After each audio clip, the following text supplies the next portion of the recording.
Facilfrutta, Adriatica, la Valle dei Sapori, Acqua Marina, l'arte del buon gusto. A Bacil di Breda, Treviso. Benvenuti al meteo. L'anticiclone cede nuovamente, lasciando così aperta la porta a correnti fresche e instabili responsabili di un'intensa ondata di maltempo sul nostro territorio. Vediamo la situazione nel dettaglio. Sul Veneto sarà bel tempo nella prima parte della giornata. Col passare delle ore è previsto un deciso peggioramento, con temporali diffusi, localmente anche forti, specie tra Padova, Vicenza e Verona.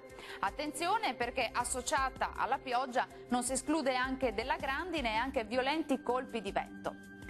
Temperature minime tra 17 e 22 gradi, valori massimi in calo compresi tra 25 e 28 gradi.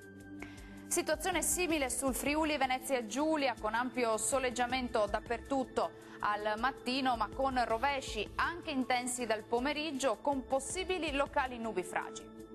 Temperature minime tra 18 e 21 gradi, massime oscillanti invece tra 26 e 28 gradi.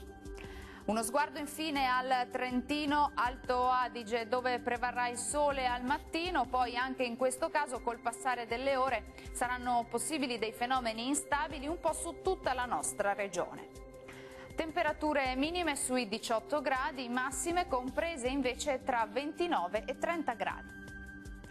Bene, dal meteo di Antenna 3 per ora è tutto. Arrivederci.